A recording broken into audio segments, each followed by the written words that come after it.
três propriedades fundamentais aí das três dimensões: a irredutibilidade, a interdependência e, por último, a completude, no sentido em que tentei explicar em que essas três faculdades completam o ser humano, não há necessidade de acrescentar uma outra. Claro, como eu disse, essa é apenas uma forma de ver o ser humano. Há estudiosos que dividem o ser humano em muito mais dimensões.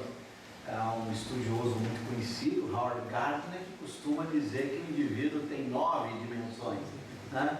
A forma de ver o indivíduo pouco importa. O importante é que alguma forma de ver seja útil e você possa usar para compreender a si próprio. É claro que se você pega uma forma de ver como essa aqui, por exemplo, que é em 3 dimensões, e você compara com outro pensador, é fácil você descobrir que, na verdade, as outras dimensões que eles propõem são combinações dessas. Na verdade, essas três, elas estão quase que na base de todas elas. Qualquer outra se faz, muitas vezes, com combinação dessas dimensões. Mas isso é uma forma de ver o ser humano que é muito importante. Agora eu quero fazer a ligação disso com a ideia de caridade, que é o nosso tema. O que isso aqui tem a ver com a caridade? Lembra que a gente começou com a frase de Kardec que dizia que todos os deveres do homem para com o próximo se reduzem à caridade. Então agora eu tenho que mostrar isso e tenho que mostrar o que é essa caridade que resume todos os deveres do homem para com o próximo. Para que eu trabalhei essas três dimensões? Para mostrar que se a caridade der conta de orientar o homem nessas três dimensões, como nessas três dimensões o homem se encontra em qualquer contexto de sua existência, se a caridade ajudá-lo a viver nessas três dimensões, a caridade vai estar respondendo a tudo aquilo que são os deveres do homem. Esse é o caminho do raciocínio. O primeiro desafio que se coloca é o seguinte: bom, se eu tenho a dimensão do pensamento, como é que eu vou trabalhar a dimensão do pensamento de tal maneira a, no relacionamento com o próximo, fazer o melhor possível? Eu tenho que interagir com o meu próximo. Agora vamos isolar, vamos pegar somente a dimensão interna, a dimensão do pensamento, e vamos refletir sobre ela. Depois eu vou refletir separadamente em cada uma das dimensões, depois a gente junta tudo, ok? Separadamente, como é que eu vou pensar então nessa dimensão? Que virtude deve controlar ou dirigir o uso deste pensamento no relacionamento com o próximo? Eu estou me relacionando com uma pessoa. Quando eu estou relacionando, eu penso sobre o outro nessa interação. Na hora que eu vou pensar sobre a pessoa que está do meu lado, eu vou pensar para fazer o quê? Para fazer uma avaliação, um julgamento dessa pessoa, para analisá-la a fim de me relacionar com ela. Então o pensamento no relacionamento com o próximo é essa dimensão da análise, do julgamento, em que eu paro, olho para a pessoa e fico pensando: quem é essa pessoa, o que ela é, naquele contexto, como eu tenho que julgá-la, como eu tenho que avaliá-la. Ou seja, nesse processo de avaliar o outro, de julgar o outro, que é o que ocorre na dimensão interna do pensamento quando eu vou me relacionar com alguém. Eu faço a avaliação dessa pessoa, eu faço o julgamento dessa pessoa. Você vai descobrir algo muito simples: que se eu quero, no relacionamento com o próximo, fazer uma análise de uma pessoa, a virtude que deve estar presente em mim nessa análise foi o que o Cristo já havia proposto. Eu devo ter indulgência no plano do pensamento. A indulgência é essa virtude que me permite julgar o outro, buscando extrair o que há de melhor nesse julgamento. Não é que o indulgente não enxerga o mal do outro, não é isso. Ele não é cego. Claro que quando eu estou me relacionando com uma pessoa, eu não posso ser cega. Eu tenho que enxergar aquilo que a pessoa é. Se ela é maliciosa, se ela é perversa, se ela é agressiva. Claro que eu não posso ficar cego com isso, com respeito a isso. Não posso, porque eu vou me relacionar com ela e eu tenho que extrair o melhor desse relacionamento. Então, eu tenho que observar o que as pessoas têm de bom e de ruim. Óbvio que eu tenho que fazer isso. Mas, quando o indivíduo é indulgente, ele valoriza aquilo que há de bom. ele passa a olhar o que há de bom, a fim de fazer bom uso das boas qualidades da pessoa. Então o indulgente, ele tem um olhar diferente para o outro. Não é o cego que não enxerga o mal, mas também não é o maledicente que só destaca o mal. Então ele está no oposto desse indivíduo maledicente ou rigoroso, que só vê aquilo que há de ruim na pessoa. O indulgente é aquele que olha para o indivíduo e valoriza os aspectos positivos que essa pessoa tem. E vai procurar fazer bom uso disso. Como é que eu posso fazer com que esses aspectos positivos da pessoa cresçam e os aspectos negativos dela desapareçam? Esse é o olhar da indulgência. Esta é a virtude da indulgência. Então, quando eu for usar o meu pensamento para julgar alguém, para avaliar o outro, e é isso que o pensamento serve no relacionamento, é para julgar, é para avaliar, é para pensar sobre o outro, seja indulgente. Olhe evidenciando o que há de bom, destacando o que há de bom na pessoa, procurando extrair o que há de melhor nela, sem ficar cego contra o mal. Mas não é o mal do outro que deve se te guiar, é exatamente aquilo que tem de bom nela que você deve enaltecer, que você deve valorizar. Há no Evangelho segundo o Espiritismo uma explicação do que seja indulgência. Todas as vezes que nós vamos estudar um termo qualquer em Espiritismo, não adianta ir para o dicionário. A gente tem que buscar a explicação desse termo na própria obra de Kardec. Cada palavra é explicada pelos Espíritos dentro do contexto da obra, para que você não vá olhar o dicionário, que nem sempre o dicionário te ajuda. Há uma mensagem no Evangelho segundo o Espiritismo, em que um espírito, o espírito José, vem explicando qual é a noção de indulgência para o Espiritismo. E ele tem, eu peguei apenas um trecho, apenas para destacar os elementos essenciais dessa indulgência, porque é a virtude que termos no nosso pensamento quando eu vou me relacionar com alguém. Vou me relacionar com a pessoa, eu vou ter que avaliá-la, vou ter que julgá-la. Indulgência tem que estar presente em mim.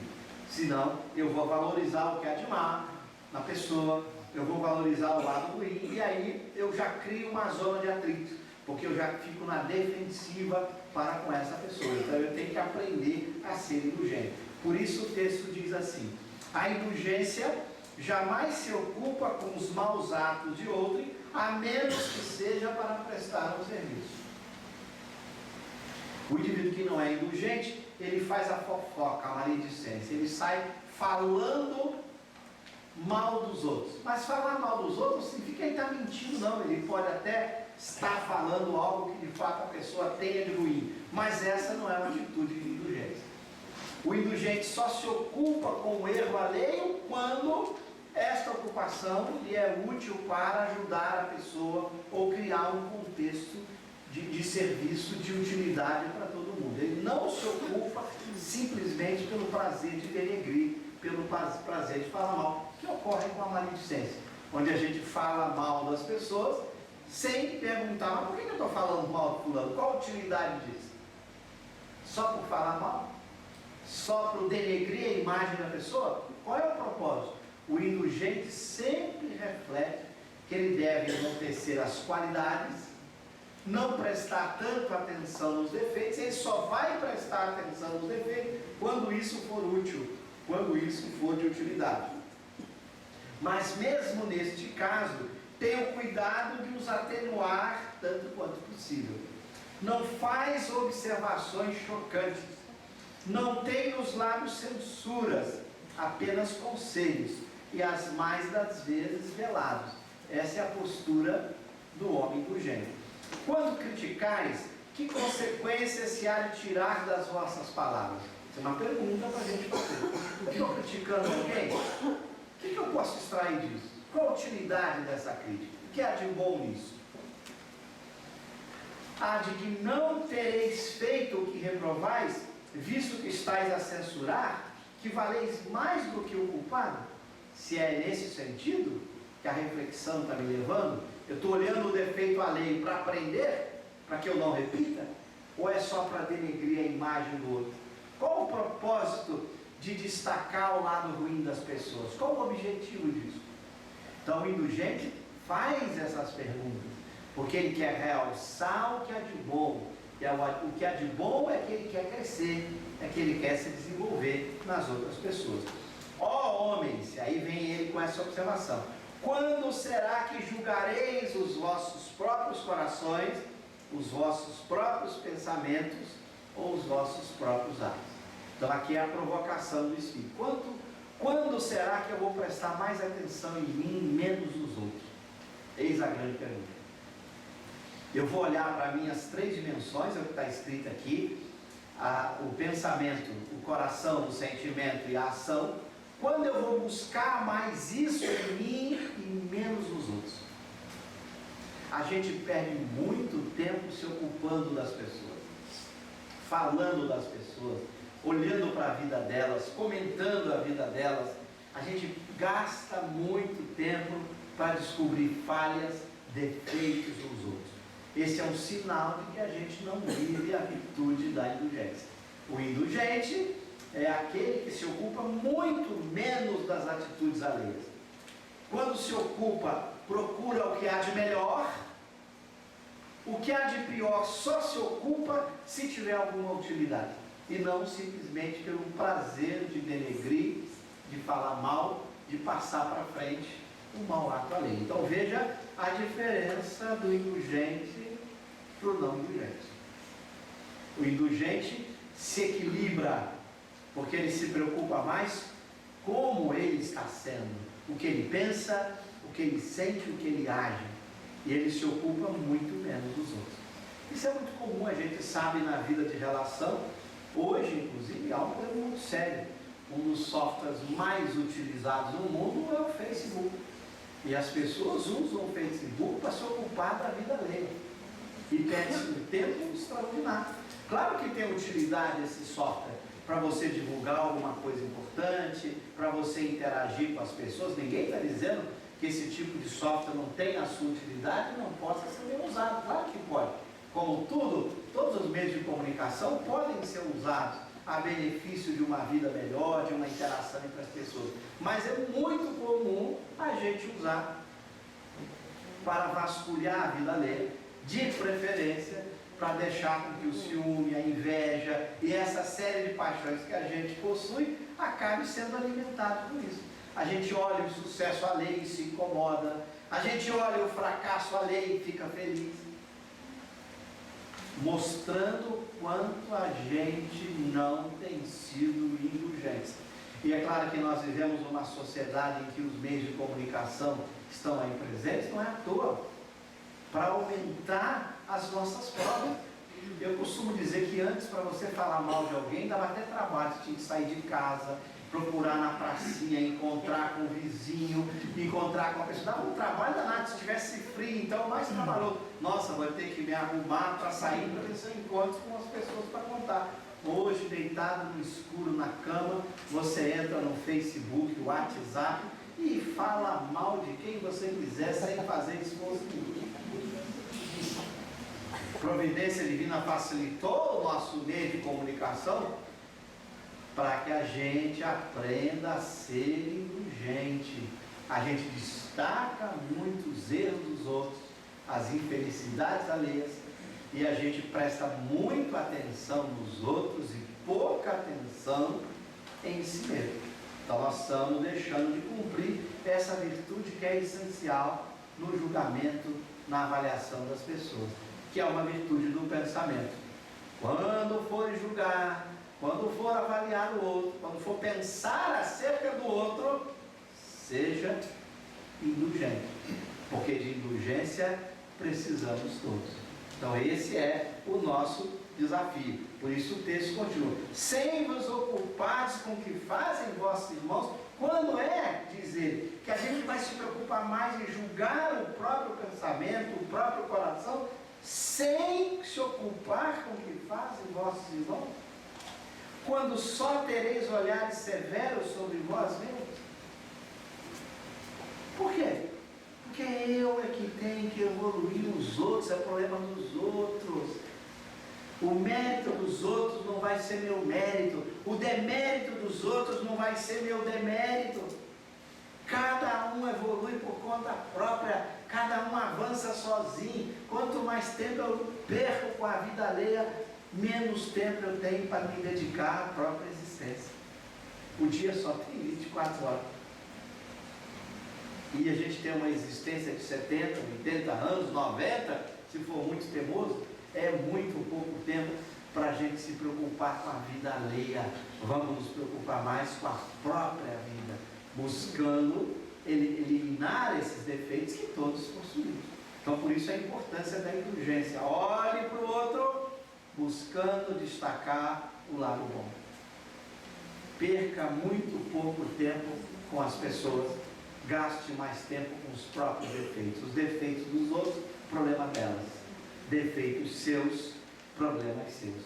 Bom, agora vamos para o outro, já que o relógio para. E agora? E no plano do sentimento? No plano do pensamento, para julgar, avaliar alguém, indulgência. E agora no plano do sentimento? Como é que eu vou usar essa minha capacidade de receber o que os outros me dão? Porque é isso que ocorre no relacionamento. O que as pessoas fazem? Como eu vou receber? Essa é a dimensão do sentimento. Como eu vou sentir ou receber aquilo que eu recebo dos outros? Essa é a grande pergunta que a gente tem pela frente. Que virtude eu devo ter quando eu for receber alguma coisa de alguém? Aí vem o segredo. Uma virtude tão difícil quando a gente vai receber as coisas dos outros. É a virtude do perdão. O perdão é algo curioso, é uma virtude interessantíssima, porque o papel dela, eu costumo dizer nessa frase que ela atua como se fosse um filtro que você coloca na sua janela por onde vão entrar as coisas, que só deixa passar as coisas boas. As más ficam fora. O que é perdoar? Alguém lhe agride, você não pode ficar com raiva. A agressão é um mal dela, do agressor. Não tem que virar o mal meu. Raiva, ódio, virou mal meu. Antes era só mal dela, agressão, violência, mal da pessoa. Ah, mas me fez mal. Não. Só vai lhe fazer mal se isso lhe transformar em ódio e raiva. Ah, mas vai destruir meu corpo, acabar com a minha vida. Bom, destruir o corpo, acabar com a vida material, vai acabar de qualquer jeito. Seu corpo vai ser destruído, tu vai morrer de qualquer jeito. Ela não pode destruir sua alma. Porque se ela destruir sua alma, você está perdido, não é por 80 anos, não. Você vai estar perdido por séculos e séculos e séculos. Então, perdão. O perdão é essa virtude que você neutraliza o seu coração de tal maneira que nenhum mal lá de fora penetre o seu mundo interior. Então você não deixa passar para você raiva, ciúme, inveja, mágoa, nada disso. Fulano está dando bem na vida, está me prejudicando. Perdão. O perdão é essa virtude que o mal dele é dele, o mal meu é outro mal. Então você com o perdão, você vai se isolar da maldade de fora. Não que você vai ficar cego, que você não vai ver a maldade, não é isso.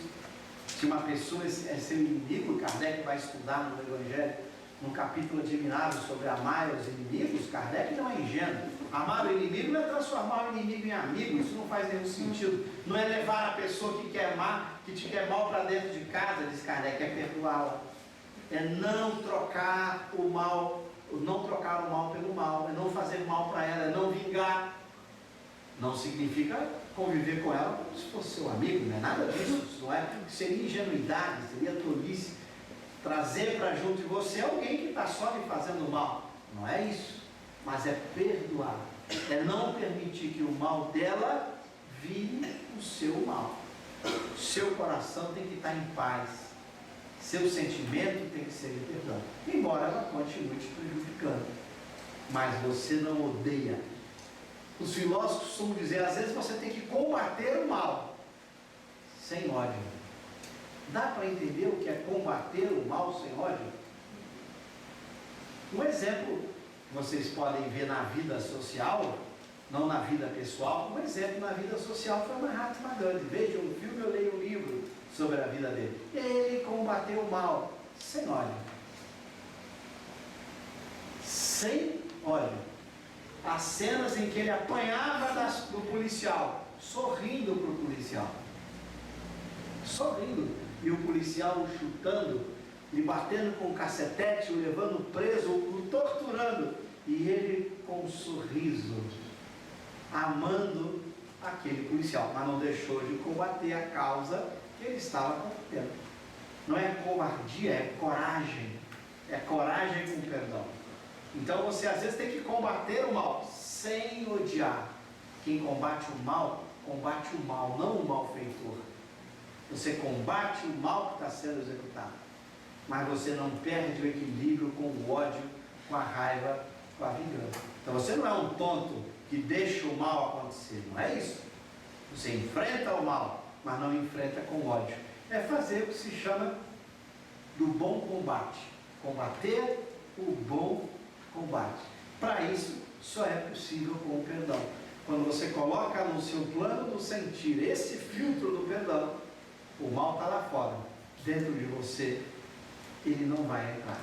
Então você vai ter as emoções de paz, embora você esteja sendo agredido, você esteja sendo injustiçado algumas vezes, você esteja recebendo a maldade lá de fora, ela não penetra o seu coração e você continua em paz. Então esse é o desafio nosso. Como aprender a perdoar? Não é fácil. É uma das virtudes mais difíceis, exatamente porque como está no plano do sentimento, é mais difícil de você controlar. Porque o sentimento você é muito passivo. É algo que você sente, você tem dificuldade de enfrentar. Aí o maior desafio é mudar o sentimento. É um grande desafio. A prática do perdão vai exigir um esforço diário, constante, de receber o mal, de ver o mal sem odiar, de reconhecer o mal sem odiar, de combater o mal sem odiar. Este é o desafio de quem quer ter um sentimento equilibrado. Nunca tem ódio no seu coração. Bom, há também no Evangelho segundo o Espiritismo uma mensagem do Espírito Paulo, nesse capítulo 10, Bem-aventurados que são misericordiosos, em que Paulo também fala do perdão. Eu tirei um trechinho aqui, vocês chegam em casa e vocês estudem com mais profundidade. Mas olha que frase linda do Paulo, que foi o apóstolo Paulo, aqui o Espírito Paulo, numa comunicação: perdoar aos inimigos é pedir perdão para si próprio. Olha que frase linda. Por que perdoar os inimigos é pedir perdão? Eu estou precisando de água. Aqui não tem. A voz está querendo falhar. Mas sem gelo, por favor. Perdoar aos inimigos é pedir perdão para si próprio. Por quê? Olha como esses pensadores, filósofos, espíritos superiores são muito inteligentes. Por que perdoar ao inimigo é pedir perdão para si próprio? Por quê? Quem é meu inimigo de hoje? Alguém a quem eu ofendi ontem. O meu inimigo de hoje é alguém a quem eu fiz o mal em vida passada. Então imagina, pega uma pessoa que hoje faz mal para você. Você já fez mal para ela.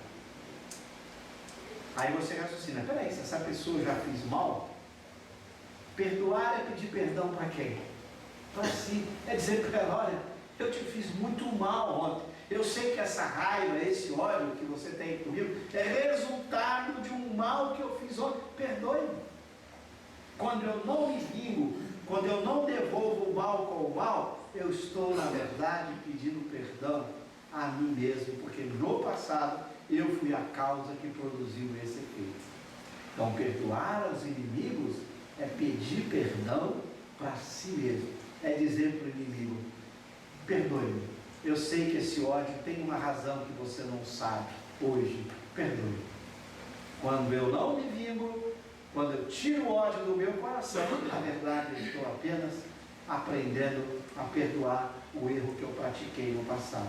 E olha a outra frase: perdoar aos amigos é dar-lhes uma prova de amizade. Imagina, Se uma pessoa é amiga e me faz mal, e eu não perdoo, como é que eu posso dizer que é amigo? Que amigo é esse que não reconhece a fragilidade do outro amigo? Que não sabe que somos espíritos imperfeitos e que às vezes pisamos na bola.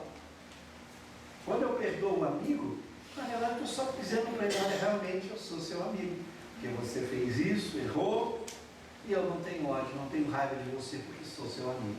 É uma prova de amizade quando a gente perdoa um amigo. Perdoar as ofensas é mostrar-se melhor do que era. No passado, ofensa era vingança, era ódio. Se hoje eu consigo perdoar uma ofensa, nossa, estou muito melhor do que eu era antes. Antes, qualquer brincadeirinha ofensiva, eu já partia para o ataque. Hoje eu aguento uma ofensa. Eu estou mostrando que eu estou melhor hoje do que estou antes. Veja a beleza do Paulo. E aí o texto continua.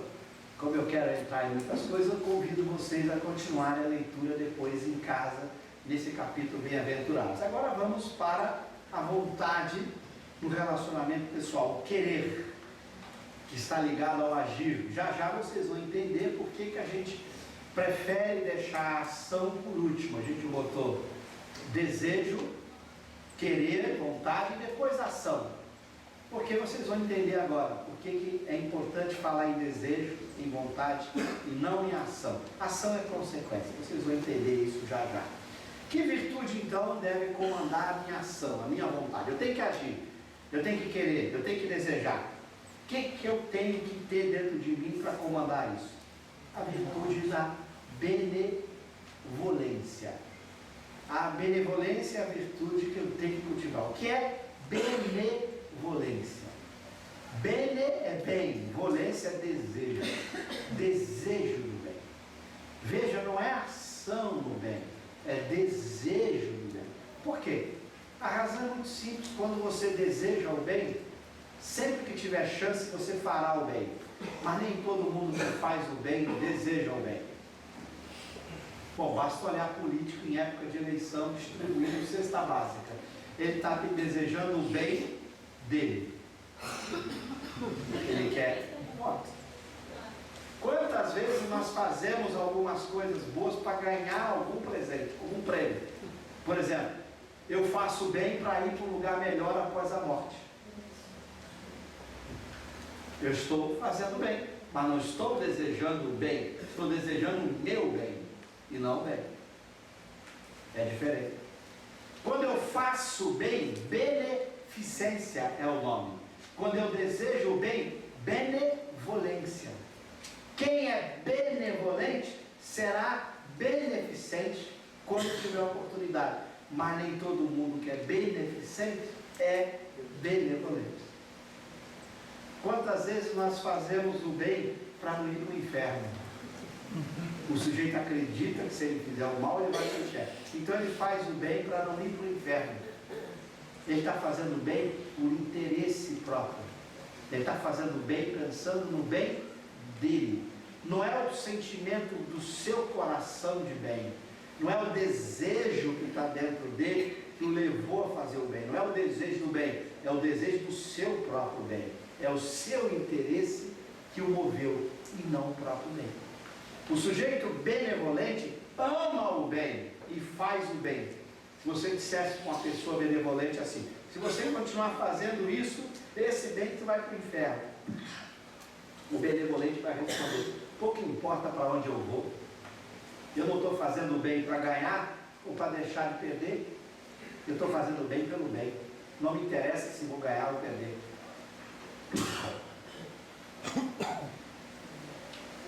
O benevolente faz o bem pelo bem, pelo ardor natural do coração. É o desejo do bem que tomou conta do seu coração, não o interesse. Então, por isso é importante desejar o bem. E quem deseja o bem, quando a oportunidade se faz, ele faz o bem. Mas nem todo mundo que faz o bem está desejando o bem. Às vezes está desejando o seu bem, o seu interesse. mas não é o bem. Assim ocorre quantas vezes com as pessoas que buscam fazer o bem pensando no que vão ganhar. Buscam fazer o bem pensando no que não vão ganhar. Como vai dizer Immanuel Kant. Kant tem uma frase muito curiosa, ele diz assim: se o homem tivesse a visão de Deus, ele nunca seria virtuoso.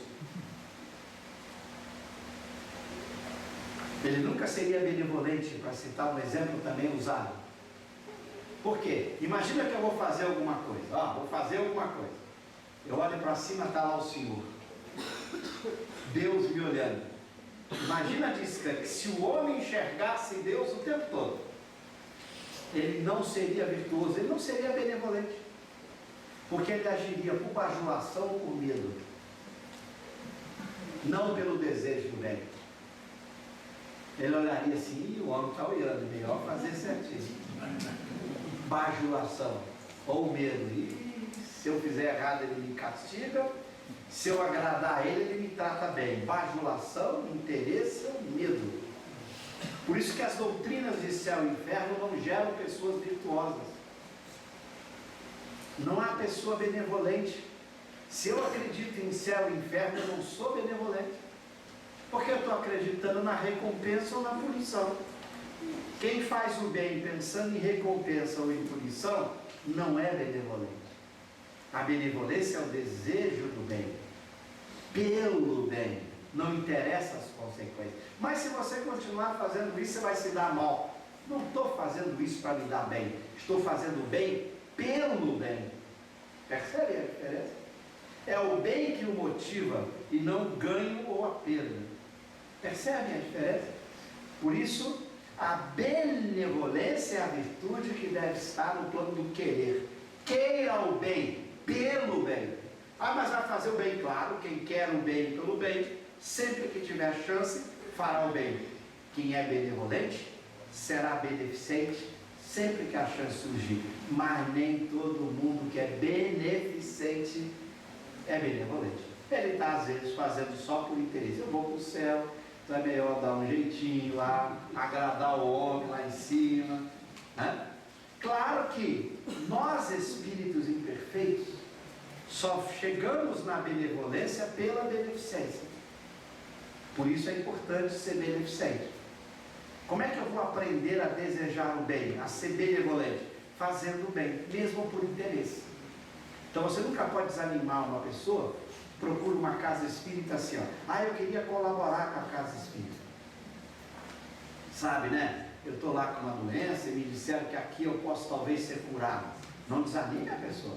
Não vai dizer, não, venha, vamos fazer o bem, sim. Quem sabe a senhora vai ser curada? Você vai ser curado, quem sabe?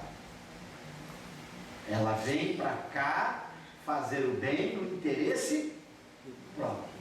Mas é fazendo o bem no interesse próprio que ela vai começando a gostar do bem. Ela vem, começa a vir por interesse, ela está ali lidando com as crianças, com os velhinhos que a casa assiste, com algum necessitado. Ela veio para ficar livre da doença ou para não ir para o inferno, ou para ir para um lugar melhor no plano espiritual. Dê o nome que quiser, ela está pensando num céu que ela vai, em algum lugar. Não importa, ela está vindo com interesse, pessoal. Não desestimule ela.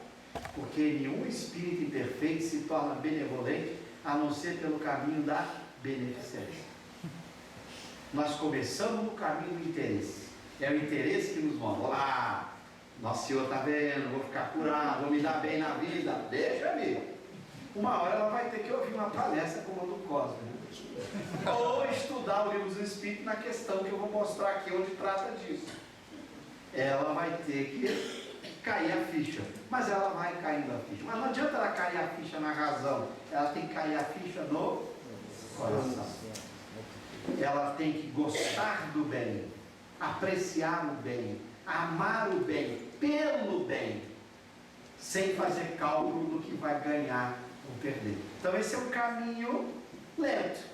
Ela vem fazendo, assistindo criança, assistindo velhinho, fazendo roupa. Aquilo ali para ela é só um troco para ela ganhar o céu. Daqui a pouco ela vai gostando daquilo, ela vai convivendo com as pessoas na casa espírita, vai vendo que está todo mundo feliz fazendo aquilo, ela começa a se sentir feliz pelo que ela está fazendo, daqui a pouco ela esquece da doença, e se você disser para ela, tu vai queimar no fogo do inferno, ela vai dizer, eu vou queimar feliz, porque ela ficou feliz agora, ela está fazendo o bem com alegria. O bem se tornou parte do seu mundo íntimo. Ela transformou beneficência em benevolência. Nessa hora, ela entendeu o que é o processo evolutivo do espírito.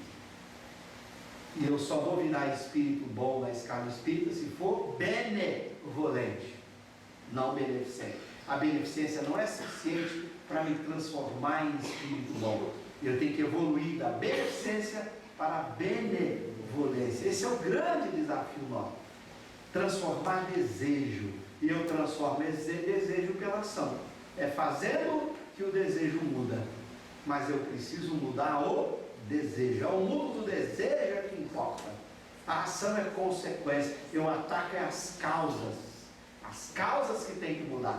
É o mundo interior do desejo que precisa mudar. Mas eu ataco a causa pelo efeito. Eu vou lá na beneficência, praticando, e daqui a pouco, como é bom esse tal de bem, né? Como esse bem é especial. E aí eu vou mudando o meu sentimento e o interesse desaparece. E eu passo agora a fazer o bem. Por isso, nunca desanime as pessoas que procuram uma casa espírita, que procuram um lugar para ser útil, mesmo com interesse pessoal. Mesmo pensando que quer ser curada, mesmo pensando que quer ir para um lugar melhor no mundo espiritual, que quer curar o filho, que quer qualquer coisa, não importa se ela tem algum interesse. Estimule a prática do bem. Ao estimular a prática do bem, ela vai gostando do bem. E na hora que ela gostar, o interesse desaparece e ela vira uma pessoa benevolente. Então nós temos aí as 3 virtudes fundamentais para essas 3 dimensões humanas. Quando eu for pensar sobre o outro, seja indulgente. Quando eu vou sentir tudo aquilo que o outro faz com respeito a mim, sinta com perdão. Quando eu for desejar e agir com o outro, deseja o bem, seja benevolente. Se eu cumpro tudo isso, eu dou o salto evolutivo. Eu vou pular aqui, eu já comentei a diferença entre desejo e vontade, acho que não comentei, vou repetir. Comentei aqui não, né? Acho que não, né? Bom, então rapidamente. O desejo então é esse mundo interior que eu tenho que mudar. Claro que a vontade é um tipo de desejo, é o desejo que acontece no momento em que ele acontece. Por exemplo, agora eu desejo falar, por isso que estou falando. Agora eu desejo beber água. Enquanto eu não bebo, é só desejo. A hora que eu faço isso, vontade. Desejo é voltado ao futuro. Vontade é sempre no ato, no presente. É como os filósofos sabem muito bem separar as palavras. Por que é que muitas vezes uma pessoa tem dificuldade de parar de fumar? Porque ela deseja parar de fumar. Enquanto ela deseja é futuro. Na hora que ela quiser como vontade, ela para. A vontade é o desejo que acontece no momento que acontece. Se você só tem desejos bons, qual vai ser sua vontade? Só boa. E se vontade é desejo, todo mundo que só deseja o bem, só tem vontade do bem, só faz o bem. Por isso eu tenho que mudar o desejo. Porque a vontade é o último desejo, é o desejo que acontece, é aquele que se realiza no presente. Toda vontade é desejo, mas nem todo desejo é vontade. Vocês estão desejando ficar sentado e estão com vontade de ficar sentado, por isso você está aí sentado. Se você deseja levantar e quer ficar em pé como vontade, você levanta. A vontade é o desejo que acontece, é o desejo em ato, como diz em filosofia, é o desejo no presente. O desejo pode ter muitos, por isso que você pode ter desejos contraditórios. Pode ter desejo de falar, de não falar, de correr, de ficar parado. Mas o que aconteceu naquele momento? Ficou parado? Então a vontade foi a de ficar parado. A vontade é sempre presente, é sempre ato. Ao mudar o desejo e transformá-lo só em desejos bons, qual vai ser a vontade? Boa. Se a vontade é boa, qual é a ação? No bem. Então, por isso é importante ir lá na raiz de tudo, que é o desejo. Transforme em desejo do bem no seu mundo interior. Você só terá vontade boa, só terá ações do bem, que as ações são resultado da vontade. Por isso é importante essa sequência. Por isso Kardec, quando define o que é o espírito bom, ele diz: é aquele que só deseja o bem, só tem desejo do bem. Se ele só tem desejo do bem, sua vontade é sempre boa, suas ações serão sempre no bem. Por isso que ele não olha pelas ações, porque uma pessoa pode fazer o bem com desejo no mal. Porque, em geral, quando o sujeito não deseja só o bem, ele tem as duas coisas, ele deseja o bem e o mal. Qual que venceu? O mal. Às vezes, o desejo do bem pode acontecer como vontade, às vezes não. É o que ocorre com os espíritos inferiores. Nós temos misturado dentro de nós os desejos do bem e os do mal. Qual que vence? Qual que vira a vontade? Depende do contexto, né? Agora vocês estão aí todos com o desejo do bem. Eu vou aí, agrido alguém,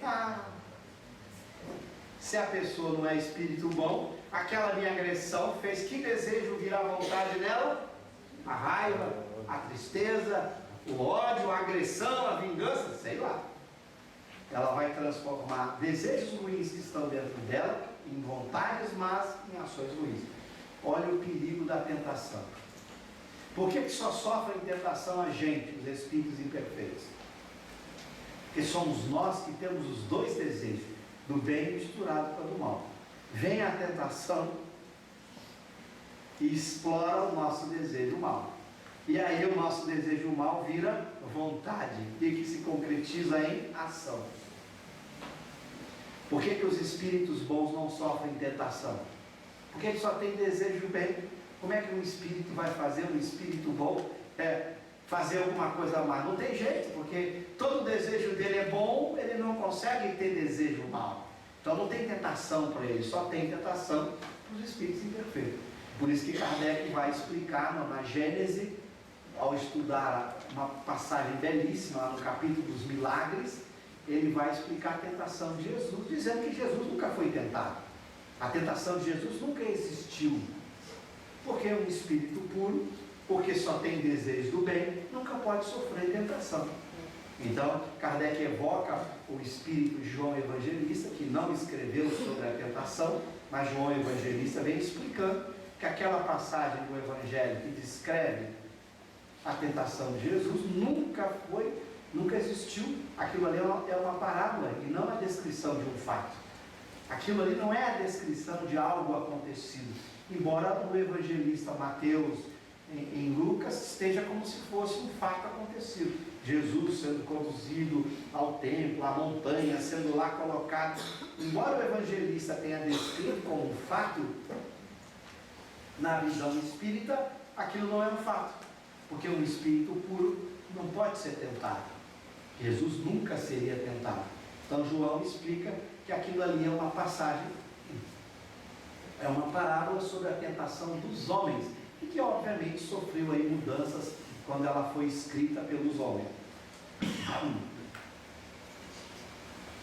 Por quê? Porque um espírito bom, da mesma forma que um puro, que é mais evoluído ainda, ele só tem bons desejos. Quem só tem bons desejos nunca terá vontade má, nunca fará o mal, não pode ser tentado, não sofre tentação quem já alcançou o estado da benevolência, virou o desejo do bem dentro dele permanente.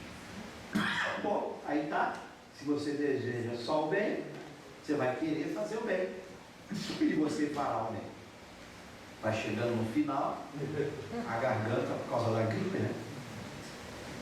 Mas eu aguento até o final, fiquem tranquilos.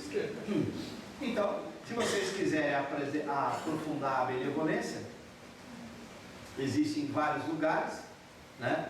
Eu deixo aqui algumas mensagens, mas eu vou dar um pulo, né? Porque eu quero dar tempo para as perguntas. Depois vocês estudam mais a fundo. Depois na Kardecpédia também você pode botar lá a benevolência, lá na ajuda, e vai pegar um montão de lugares da obra de Kardec que trata disso. Mas agora, o que isso tem a ver com a caridade? Muito simples. Nós agora entramos no resultado final. O que tudo isso tem a ver com a caridade? Veja a pergunta 886 de O Livro dos Espíritos. Qual o verdadeiro sentido da palavra caridade, tal como a entendia Jesus? Primeiro, Kardec faz a pergunta bem feita. Qual o verdadeiro sentido para Jesus? Porque não há verdadeiro sentido das palavras. Se ele parasse ali, qual o verdadeiro sentido da palavra caridade, interrogação, os filósofos iam dizer para Kardec: o senhor vai estudar filosofia. Porque nenhuma palavra tem verdadeiro sentido. Basta olhar o dicionário. Da dúvida, pega o dicionário. Qualquer palavra do dicionário tem N significados. Qualquer palavra é polissêmica, inclusive a palavra polissêmica. Qualquer palavra tem vários sentidos, inclusive a palavra vários e a palavra sentido. Qual que é o verdadeiro? Não tem o verdadeiro. Tem um verdadeiro para fulano, para Beltrano, para tal doutrina. Qual é o verdadeiro tipo da palavra substância? Não tem. Tem substância para Aristóteles, para Kant, para Rio. Qual o verdadeiro sentido da palavra? Para Jesus. Aí sim. Como é que Jesus entendia a palavra caridade? Essa é a pergunta que Kardec quer. Por que ele quer saber como entendia Jesus? Porque ele sabia já, foi lhe dito antes, que Jesus era um espírito puro. Na escala espírita, o mais evoluído dos espíritos. O mais evoluído espírito encarnou na Terra. Segundo, está no plano dos espíritos mais evoluídos da escala espírita. Todos os puros estão no nível número 1 da escala. Inclusive, você nem pode comparar um com o outro, hein? Dizer que um é mais evoluído que o outro, um puro mais evoluído que o outro puro. Não dá nem como você comparar. Então, se Kardec tinha recebido a informação de que Jesus era um espírito puro, eu vou me dirigir a ele. Eu quero saber o que esse cara, que é o espírito mais evoluído, entende por caridade. Então veja que a pergunta é muito importante.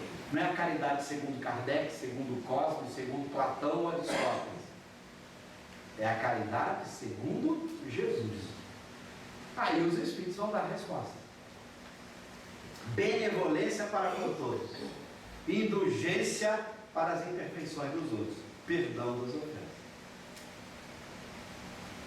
Então, quando Kardec pergunta o que é a caridade, os espíritos respondem às 3 virtudes que nós discutimos aqui. No plano do desejo, benevolência. No plano da razão, da reflexão, do pensamento, indulgência. No plano do sentimento, do coração, perdão. Então, se você conseguir ser benevolente para com todos, é o desejo do bem geral, não importa a pessoa. Você agora entendeu o que é desejar o bem, é o bem que importa. Segundo, indulgência para as imperfeições dos outros, porque todos são imperfeitos como eu. E perdoar as ofensas, venham de onde vier. Se você entende isso, você praticou a caridade. Você fala, mas se você olha o dicionário, pega um dicionário e olha o que é caridade. Vale a pena. Você abre o dicionário e vai olhar, o dicionário remete à beneficência. Ele diz que é ajudar as pessoas necessitadas, é atender aquele que é mais carente que você. Isso é beneficência. Então o dicionário entende caridade de uma forma muito limitada. É apenas a beneficência. A beneficência vai ocorrer se havendo benevolência, vai ter beneficência. Mas veja que o dicionário nem entendeu que a caridade, no plano do desejo, era a benevolência. Ele achou que ainda era só a ação do bem. Se você olha aqui, a caridade é fazer o bem. Fazer o bem é beneficência. Benevolência é desejar o bem. É algo muito mais difícil e profundo do que fazer o bem. Então, por isso não adianta olhar o dicionário para estudar o Espiritismo. Porque muita gente, quando lê Fora da Caridade Não Há Salvação, já ouvi amigos materialistas que já comentaram: o Espiritismo não prega a miséria, a pobreza, porque você tem que ter caridade para ter salvação. Se caridade é ajudar os necessitados, o mundo tem que ter sempre necessitado, pobre, para você fazer caridade. Eu falo, essa é a caridade do dicionário, né? Falo, você não leu o que é caridade para o Espiritismo. Isso é sua caridade missionária. Essa sim, essa caridade missionária tem que ter pobre. Aliás, era uma crítica que vários materialistas faziam aos religiosos. Os religiosos que pregavam que era preciso a caridade para entrar no céu. Então o mundo tem que ter sempre miseráveis, pobres, carentes, para você fazer caridade. Para o Espiritismo não, porque Kardec não mudou a palavra, mudou o sentido da palavra. Mas ele não mudou o sentido, ele quer saber qual o sentido que Jesus dava, e não que os homens deram depois do Cristo. Os homens deturparam o conceito de caridade depois de Jesus. Veja, aqui é muito profundo o que é ser caridade. A caridade é a síntese destas virtudes que fazem o homem ficar verdadeiramente equilibrado. Ele nunca vai ter, se ele for benevolente, nunca vai ter um desejo do mal, nunca vai fazer o mal, porque nunca deseja o mal. Ele vai ter, quando for julgar, avaliar alguém, ele só vai julgar ou avaliar com indulgência, portanto ele vai destacar o lado bom das pessoas, vai valorizar o bem, não vai evidenciar o mal de forma inútil, não vai ser maledicente, não vai criar dificuldade para os outros. E ao perdoar, ele enfrenta qualquer contexto de ódio, porque ele não deixa o ódio penetrar seu mundo interior. Ele não vai ter sentimento nenhum ruim, ele só vai ter sentimento bom, porque ele cultiva o perdão dentro dele. Então veja que o homem caridoso para o Espiritismo é bem diferente daquele que faz o bem. Estão entendendo essa diferença? É muito importante entender essa diferença. E por que a caridade é tão importante para o Espiritismo? Você não precisa focar em mais nada. Foque em benevolência, indulgência e perdão. Se você focar nisso, você faz a grande transformação do seu mundo interior. E você dá um salto no seu processo evolutivo. Está claro isso? Eu insisto, é muito importante entender o quanto a caridade é diferente na visão espírita. Não é a caridade do dicionário, não é a caridade dos filósofos nos seus livros, não é a caridade da maior parte das religiões. A caridade, segundo o Espiritismo, é isso. É algo muito mais rico e profundo, que a gente não encontra nos dicionários, a gente não encontra nos livros dos filósofos, a gente não encontra nos textos religiosos. Porque é uma visão de caridade muito mais ampla. Por isso é possível praticar caridade no Canadá, na Suécia, numa comunidade rica, num país onde não tenha miséria, pobreza, violência. É possível praticar caridade em qualquer lugar. Não tem nada a ver com miséria, com carência. Claro, se tem miséria, tem carência, o sujeito é benevolente, ele deseja o bem dos outros, ele vai ser beneficente para atender a carência. Mas se a carência desaparecer, ele continua fazendo o bem, porque o bem não é só na carência que se faz, o bem também se faz na opulência, na sobra. Então, o benevolente será beneficente, não há nenhum problema. Mas no dia que desaparecer a necessidade da beneficência, a benevolência continua, porque é o desejo do bem que está presente sempre, em qualquer lugar do planeta. Então é uma visão diferente. Eu passo então para as questões, vamos lá. Ok, eu estou aqui com o microfone. Temos algum candidato aqui que gostaria de fazer uma pergunta? Perguntas? Então eu vou começar. Bondade e benevolência é a mesma coisa? Muito boa a sua pergunta. A bondade deve ser vista como resultado, né? O sujeito que tem agora o desejo de bem, você teria que dizer que ele é um sujeito bondoso, que ele já tem a bondade em si. É uma forma de ver a benevolência do ponto de vista do resultado, entendeu? Que ela produz no indivíduo.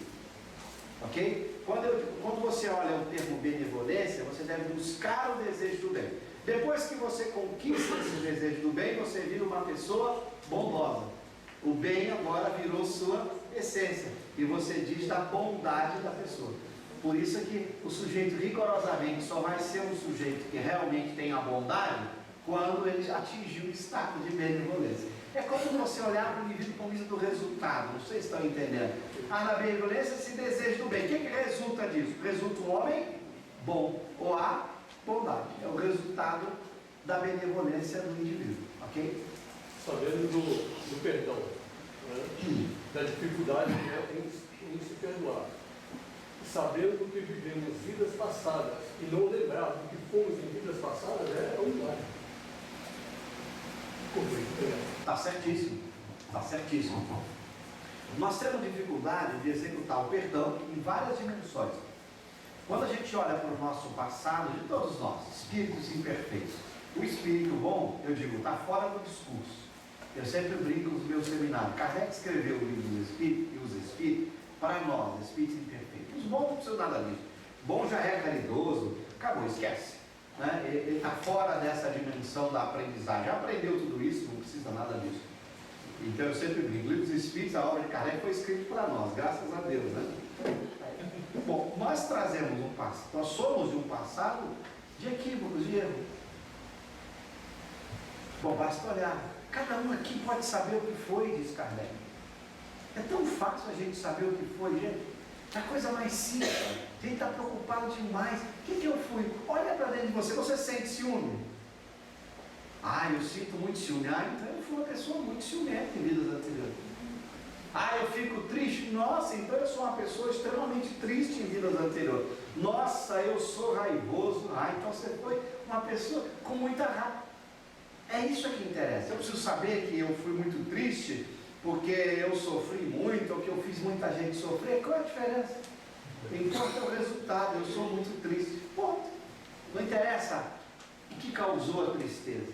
Kardec é de uma lucidez. Todo indivíduo sabe o que foi naquilo que é essencial para ele mudar. Aí tem gente que está preocupado em saber se foi rainha, princesa, homem público. Qual é a diferença?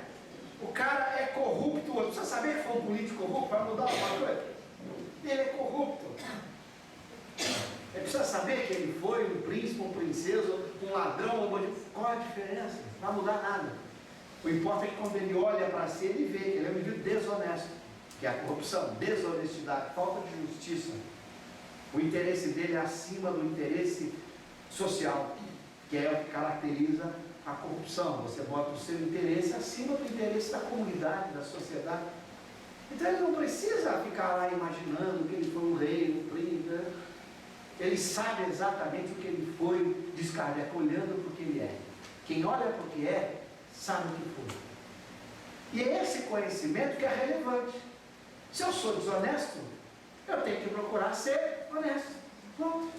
Se eu sou triste, uma pessoa que vive triste, depressiva, amargurada, triste, ela sabe o problema dela, ataca esse problema. Eu sou ciumento? Ataca o ciúme. Eu vivo magoado, qualquer coisa me ofende, então ataca esse problema. E assim vai. Eu odeio, eu fico com raiva, eu quero machucar as pessoas, ataca esse problema. Pô, eu não preciso identificar o que causou isso. Tem pessoa que tem uma vida difícil e ela fica presa a algo que ela não pode mudar. Eu queria que vocês mudassem o dia de ontem, vai. Eu queria que agora vocês, vamos parar todos nós aqui, vamos mudar o dia de ontem? Vamos aí todo mundo agora? Se você está louco, você pirou, o passado não existe mais. Você não pode mudar o que não existe. Olha essa frase dos grandes filósofos. Por que eu não posso mexer no passado? Porque não existe mais. Você vai mudar o quê? Você só pode mudar o que existe. E mais ainda, o que existe agora. Gente, vamos mudar o dia de amanhã? Tá louco? Eu só posso mudar o hoje e o agora. É isso que está nas minhas mãos. Então eu identifiquei, eu sou ciumento.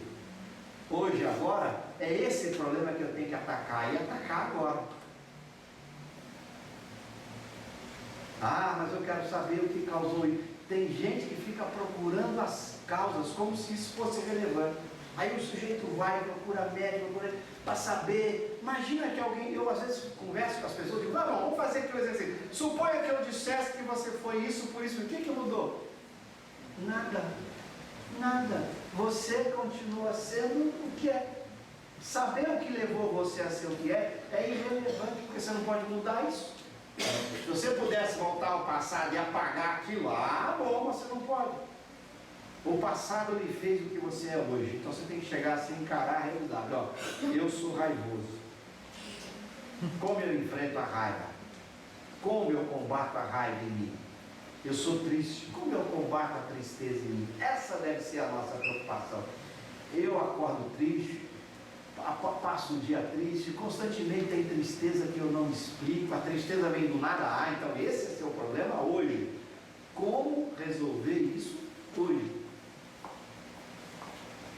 Isso é o maior desafio. Como é que eu identifico em mim o problema que eu tenho e o ataco agora? Não adianta fazer regressão de memória, procurar a causa para isso. Não vai resolver. Aliás, pode até complicar, né? Porque você pode saber de coisas que você não estaria disposta a encarar. Tem pessoa que não consegue encarar o presente, imagina encarar o ontem. E saber que ela foi muito pior do que ela imagina. E aí ela tem dois problemas. Ela tem a raiva de hoje, que já é um problema, agora adicionada com o conhecimento da causa dessa raiva, que pode ser alguma coisa muito ruim para ela, que vai levá-la a ficar ainda muito mais difícil de se enfrentar. Então ela criou dois problemas. Só tinha um, criou dois. Concentra nesse problema que você tem, identifique e trabalhe nele. Esse é o segredo de cada dia viver melhor que o dia anterior. E há técnicas para isso que o Espiritismo ensina. Quando você estuda Espiritismo, isso é importante estudar a obra de Kardec. Algumas técnicas excepcionais que a gente tem. Uma técnica chama-se anjo guardião. Há uma lei natural. A gente pensa que o Espiritismo tem meia dúzia de leis. O Espiritismo tem dezenas de leis. Uma delas, que Kardec apresenta em O Livro dos Espíritos, é a lei do anjo guardião. É uma lei natural criada por Deus. Essa lei diz o seguinte: qualquer espírito imperfeito, terceira ordem da escala espírita, ou melhor, qualquer espírito, tem um espírito de ordem superior que lhe é o protetor, o anjo guardião. Então quem é da terceira ordem tem da segunda ordem, quem é da segunda ordem tem da primeira. Como aqui parece que não tem ninguém da segunda ordem, porque quando eu perguntei aqui se vocês sentem de vez em quando ciúme, ou raiva, disseram que sim, então todos nós somos da terceira ordem, ok? Então o nosso anjo guardião é da segunda ordem. Da segunda ordem já vive a caridade, é benevolente e tudo mais. Eu tenho esse espírito como uma lei natural. Não adianta você dizer, eu não quero meu anjo de guarda. Não, isso é uma lei natural. Lei de Deus. Todos, sem exceção, temos um anjo guardião. Vem cá, eu tenho um cara desse, desta evolução, segunda ordem, é muito evoluído. 24 horas por dia, 7 dias por semana, quer não? Tem. É uma lei natural. E a gente usa.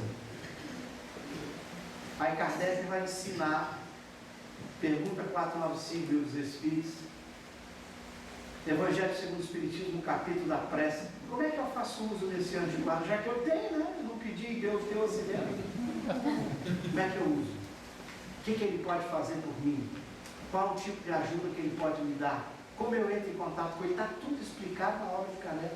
O que ele pode fazer, o que ele não pode fazer, como ele pode te ajudar, como você entra em contato com ele, de que maneira você entra em contato com ele, e de que maneira que você vai ouvir. Está lá. Então é um meio prático.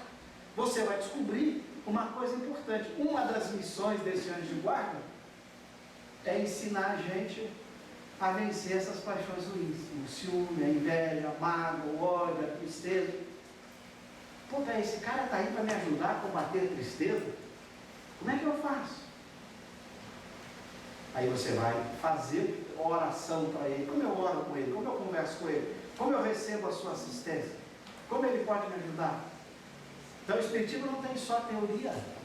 Ele tem também regras práticas de como eu vou fazer para praticar a caridade, que é a obrigação, diz os Espíritos, que é a missão do anjo de guarda, nos ensinar a praticarmos a caridade, a vencermos as nossas emoções ruins, a dominarmos as nossas paixões e a avançar. Claro que o anjo de guarda não vai me dar a cena acumulada. De vez em quando eu peço, não adianta não, eu vou fazer. A perder seu tempo. Ele não vai te dar 6 dezenas da série. O que ele pode te dar? O que você pode pedir? Isso a gente estuda na obra. O capítulo sobre a prece. Pedi e obtereis. Leiam. Eu costumo fazer um seminário da prece que eu começo dizendo assim: você quer saber o que você vai pedir e sempre vai ganhar? Eu começo assim, eu vou terminar esse seminário dizendo para você o que você vai pedir com 100% de certeza que vai levar. Está lá.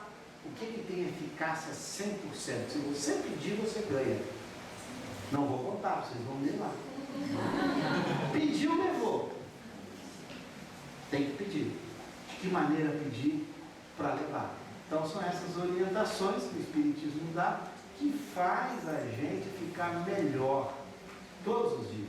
Você vai acordar aquele dia com um propósito: amanhã eu vou ser melhor, amanhã eu vou ser melhor, e cada dia ser melhor que o dia anterior. Ok? Pergunta? Tem pergunta aqui.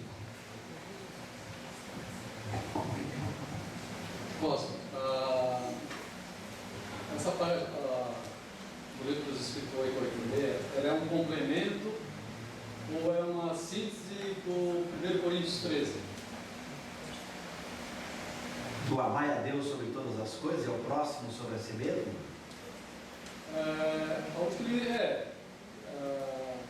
Ele define ali em 1 Coríntios 13 a caridade, né? A caridade segundo São Paulo. O que é isso? Que é o amar a Deus sobre todas as coisas e ao próximo como se... Que é assim, né?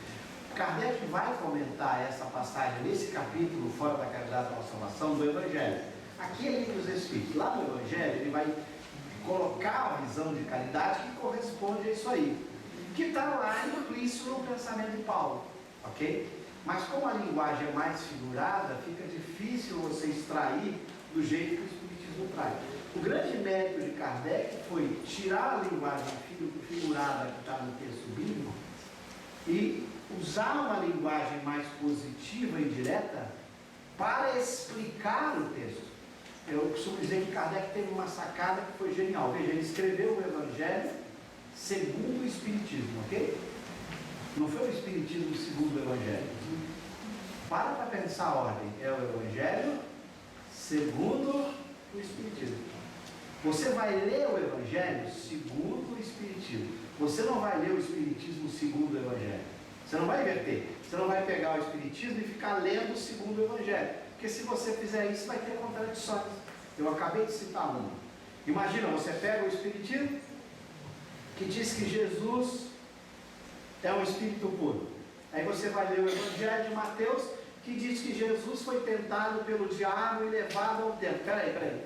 Se eu for ler o Espiritismo segundo o Evangelho, eu vou dizer que o Espiritismo está errado, que Jesus não é um Espírito puro, porque ele foi tentado. Eu vou ler o Evangelho segundo, é o Espiritismo que eu vou usar para interpretar o Evangelho. Porque como o Evangelho ele é metafórico, ele pode ter muitas interpretações diferentes.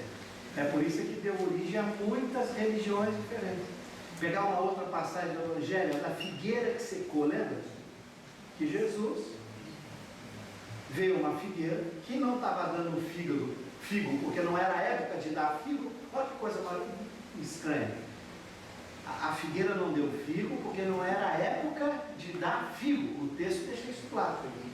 Aí ele olha para a figueira e seca a figueira porque ela não estava dando figo. Sabe, deve ser uma... Interpretar isso não faz nenhum sentido. Se a figueira não deu figo na época que não era para dar, a figueira estava cumprindo o que? A lei de Deus. Olha que figueira fiel à lei de Deus. Não era a época de dar figo e ela não deu. Ela estava cumprindo a lei. E ela é punida por cumprir a lei de Deus. Não tem? Então você não vai pegar o Evangelho e ler o Espiritismo segundo o Evangelho. Você vai pegar o Evangelho e ler segundo o Espiritismo. Agora, como é que o Espiritismo vai interpretar essa passagem? Não pode ser isso. Jesus não podia secar uma figueira que não deu figo em época que não era para dar. Não faz sentido. Você vai ter que tentar dar um sentido. E às vezes, se você não conseguir, deixa o texto de lado, o que Kardec faz algumas vezes. Pega o capítulo da estranha moral do Evangelho segundo o Espiritismo. Kardec recusa passagens. Essa passagem não dá para você interpretar, você recusa. O Espiritismo, a Bíblia não é palavra de Deus. Ela é para os protestantes, o católico, a gente respeita. Para o Espiritismo, não. A Bíblia é a palavra dos homens e tem que ser interpretada de acordo com alguma doutrina que você usa para interpretar. O Espiritismo usa a ciência, a filosofia espírita para interpretar o Evangelho, naquilo que é possível interpretar. Tem lugar que não é possível interpretar. Por exemplo, você pega Mateus dizendo, e Jesus subindo a montanha começou a pregar. O outro diz, e Jesus descendo a montanha começou a pregar. Claro. Pô, ele não podia estar descendo e subindo ao mesmo tempo. O texto diz duas coisas diferentes. Um diz que Jesus estava descendo e começou a pregar. O outro diz que Jesus estava subindo. Afinal de contas, ele estava subindo para pregar o sermão da montanha ou estava descendo? Só pode ser uma coisa, ele não podia estar subindo. Então, você não tem como interpretar isso. E dizer, isso é irrelevante. Tudo bem, irrelevante, mas está descrito. Percebe? Então, há momentos em que você considera o texto um texto, escrito por pessoas, por seres humanos. Deus não escreveu nada. Então, você tem uma leitura diferente. O Espiritismo é usado para interpretar o texto. Isso é a mesma coisa. Você pega essa passagem belíssima de Paulo, né, em que ele fala da caridade, né, se eu falasse as línguas dos homens, não tivesse a caridade, aquela mensagem belíssima de Paulo. Você tem que interpretar segundo o Espiritismo. Kardec bota esse texto belíssimo de Paulo como uma demonstração do que é a caridade para o Espiritismo. Eu queria complementar exatamente isso que o senhor falou agora, né? Que lá essa passagem de 1 Coríntios, Paulo fala, né, que o amor ele não é vaidoso, não se gaba, não se enfuna, não se enfurece. E ainda que eu falasse a língua dos homens, sem amor eu nada seria. Então, né? alguns tradutores usam amor, Kardec usou caridade. Exatamente. Né? Então, aí depende também do tradutor. Aqui é direto, o que é bonito no texto kardeciano é que Kardec se preocupa em fazer uma linguagem direta, não parabólica, porque ele está fazendo ciência e filosofia. Quando você faz ciência e filosofia, você evita metáforas. Porque as metáforas, elas admitem muitas interpretações. Então, um texto científico filosófico é um texto que você tem que evitar metáfora. Eu passo a palavra, vou dar um exemplo. Imagina que eu dissesse uma frase aqui, Deus é amor, ok? Se essa frase para você, Deus é amor. Um filósofo escuta uma frase dele, eu sou filósofo. O que quer dizer isso? Para pensar. Deus é amor? O que quer dizer isso? Amor é um sentimento? Deus é um sentimento?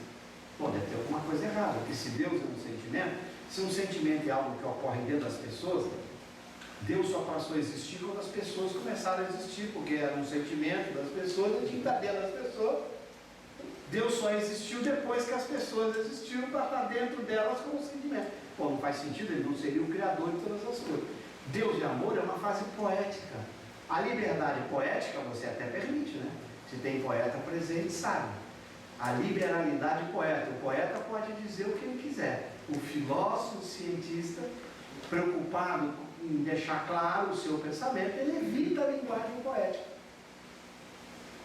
Não, mas Deus é amor, eu quero dizer que a lei divina é uma lei de amor. Bom, mas não é isso que você está dizendo na frase, né? Se eu preciso explicar a frase com outras frases, ela está metafórica então, porque você tem que usar 3, 4 frases diferentes para explicar aquela frase. Então a frase em si ela é poética, ela é bonita para dizer numa poesia.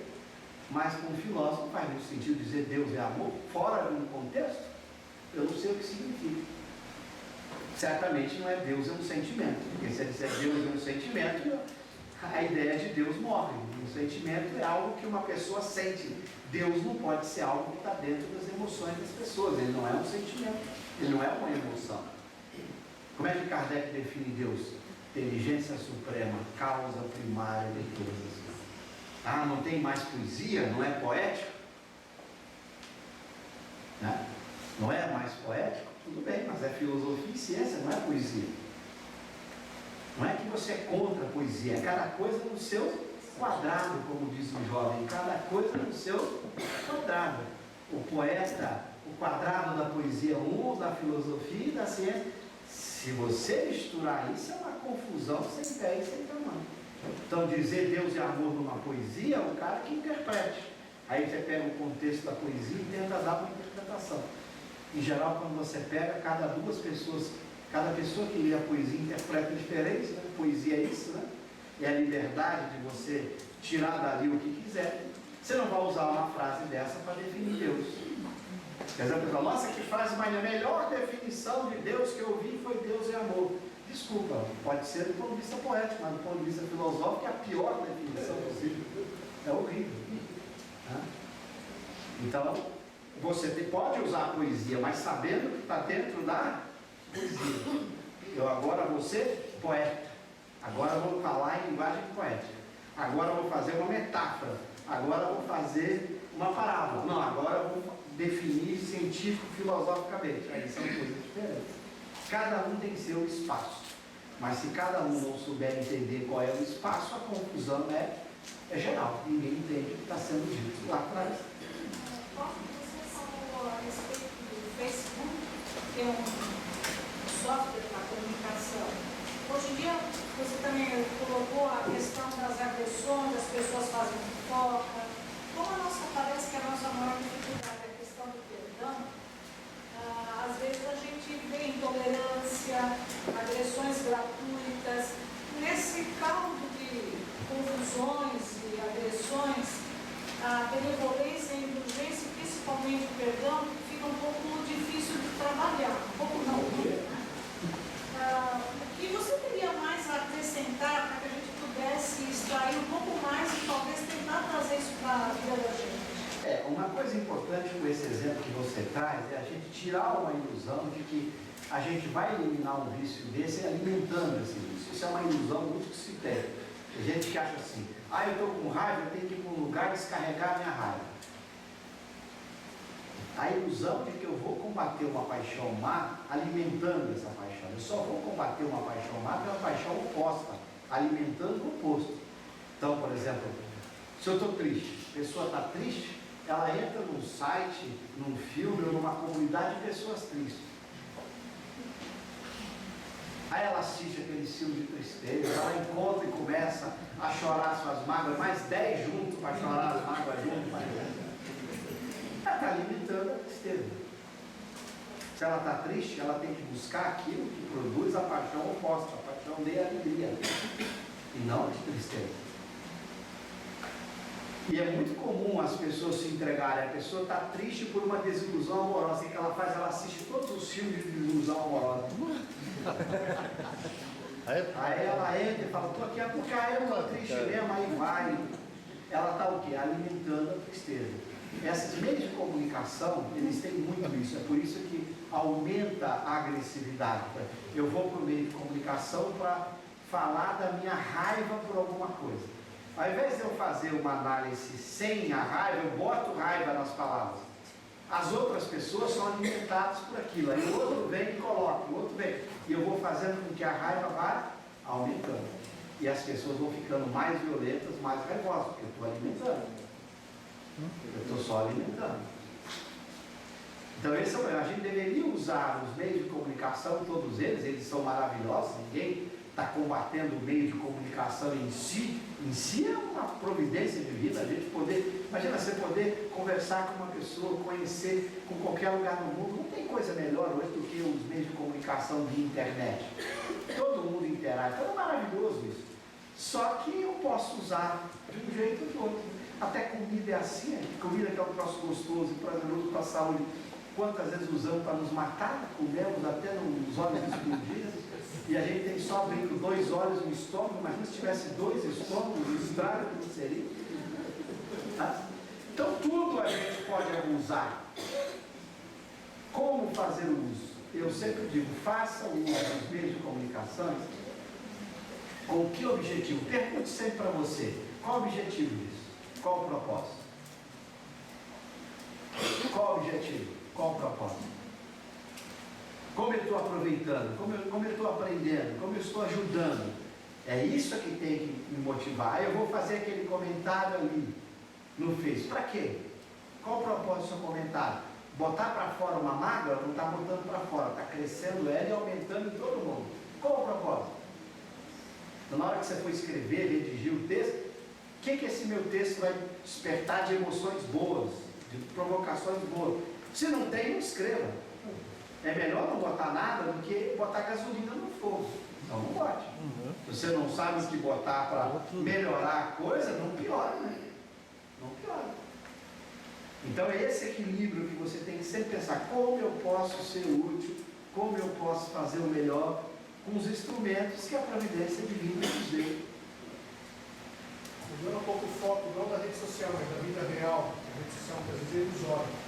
Vamos explicar para uma mãe ou um pai que teve uma filha violentada ou um filho assassinado a benevolência e o perdão. Então, esse é o maior desafio. É muito difícil você fazer isso. Eu concordo profundamente. Por isso que a importância do conhecimento espírita. Essa pessoa, dependendo da pessoa, só vai conseguir ter uma compreensão se ela te conhecer o espiritismo. Por isso a importância nossa de fazer as pessoas conhecerem o espiritismo, entender o pensamento espírita, porque só uma crença bem fundamentada como o espiritismo talvez vá dar a essa mãe consolo. Porque é muito difícil você conversar com uma pessoa dessa, se ela for católica, protestante ou materialista, como convenceu. Você vai dizer para ela, como às vezes, é Deus é que quis. A pessoa vai responder: mas Deus é que quis? Por que com o meu filho? Por que ele não quis o filho do perverso bandido lá? E a pessoa vai cada vez se perdendo mais. Se você for com materialista, não, esse mundo é cruel mesmo, e é isso, foi um azar dela, não vai ser. Se ela está buscando um consolo só numa doutrina como o Espiritismo, parece que recebeu exatamente esse adjetivo do próprio Cristo: eu os enviarei, o Espírito de verdade, o Consolador. O papel de Consolador é dado apenas por uma filosofia que explica para ela que ela é uma mortal, que ela não perdeu o filho dela, ela perdeu o corpo físico, não o filho. O filho dela está ali, que ela pode se comunicar com ele, conversar com ele, interagir com ele. Que se Deus o permitiu que aquilo acontecesse, há razões que foram importantes, que ela precisa entender. Então, se dá mecanismo dela interagir com o filho, dela compreender a justiça divina, dela entender que ela pode todas as noites encontrar-se com esse filho, que ela pode buscar no seu anjo de guarda o diálogo.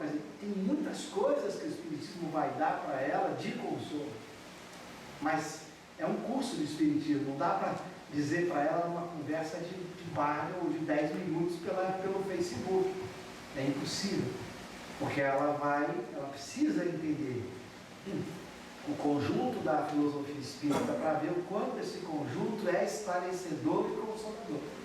Por isso a importância da casa espírita, dos veículos de comunicação, para a gente incentivar as pessoas a estudarem a obra de Kardec, onde o Espiritismo está explicado de maneira tão profunda, tão rica, que pudesse ajudar. Eu não vejo como consolar, a não ser pelo conhecimento espírita. E não me atreveria a consolar em 2 minutos, em 3 minutos, uma pessoa dessa. Ok, meus irmãos, vamos fazer então a última pergunta para a gente encerrar. São 6h15, estamos no nosso horário. Sei que todo mundo aí tem outras atividades para logo. Quem gostaria de fazer então a pergunta de encerramento?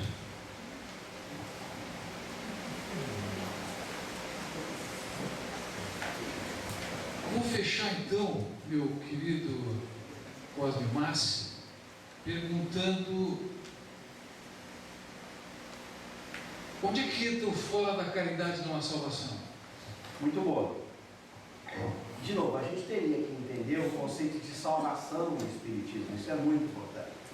E Kardec vai usar em sua obra. O processo de salvação no Espiritismo não é ir para algum lugar, como é na doutrina tradicional. O cara se salva significa ir para o céu, né? Ir para algum lugar, estar direcionado a um paraíso. Na verdade, o processo de salvação no Espiritismo é alcançar o estado inicial, que é o nosso próximo passo, de espírito bom na escala espírita. É quando você se livra de todas essas emoções ruins, esses desejos ruins que lhe fazem infeliz. O primeiro degrau mais definitivo de felicidade é esse salto de espírito perfeito para espírito bom. É o primeiro degrau de felicidade. Depois você vai de espírito bom para puro, que é outro degrau. Mas esse primeiro degrau já lhe dá uma alegria perene. Imagina você ficar livre de ciúme, de tristeza, de mágoa, de raiva, de ódio. Quer paraíso melhor que esse? Você ficou livre disso. Pode te botar na Somália, pode te botar no Iraque, pode te botar em qualquer lugar. Onde você estiver, o equilíbrio interior está dentro de você. Essa é, na visão espírita, a salvação. Salvar-se é caminhar para esse estado de espírito bom, para essa nossa primeira meta. Claro que depois nós temos a meta para espírito puro, mas é uma outra meta para uma outra conversa. Mas dá esse primeiro salto evolutivo, que é o estado de salvação, porque é o estado em que você agora, livre de todas essas emoções ruins, desse desejo do mal, você está em paz. E agora você tem um outro caminhar pela frente, mas caminhar já com esta paz interior, com essa felicidade que ninguém lhe tira. Para fazer isso, não há outro caminho senão o da caridade. Porque para chegar a espírito bom, eu tenho que equilibrar aquelas 3 dimensões que eu coloquei da alma. Só a caridade faz isso. Só a caridade faz com que a dimensão do pensamento, do sentimento e do desejo estejam absolutamente equilibradas e em paz. Um pensamento que valoriza o bem, que busca o bem em todos, que julga as pessoas com justiça, que não busca o mal, um perdão permanente no sentimento, que não deixa nenhum mal penetrar. O sujeito está imune ao mal produzido lá fora. Isso é muito importante, porque no mundo de provas e expiações o mal não vai parar de ser produzido. Enquanto existir espírito imperfeito, o mal está sendo produzido. Então eu estou num mundo em que o mal é produzido. O que eu tenho que fazer é impedir que ele entre dentro de mim, já que eu não posso impedir que as outras pessoas façam mal. Então eu consigo botar dentro de mim esse filtro do perdão que impede que o mal se ajogue, e agora passo a ter um desejo do bem pleno, independente de recompensa ou punição. Se eu atinjo esse estado de caridade, eu viro espírito bom. Mas veja, isso é meta, é o objetivo. Agora o objetivo eu só vou atingir se eu arregaçar as mãos e trabalhar para isso. Ficar paradinho é viver o que é ser o que é. Eu tenho que arregaçar as mangas. Essa é a meta. Como eu faço agora? Os filósofos costumam dizer que você tem agora o objetivo, você tem que encontrar os meios para atingir o objetivo.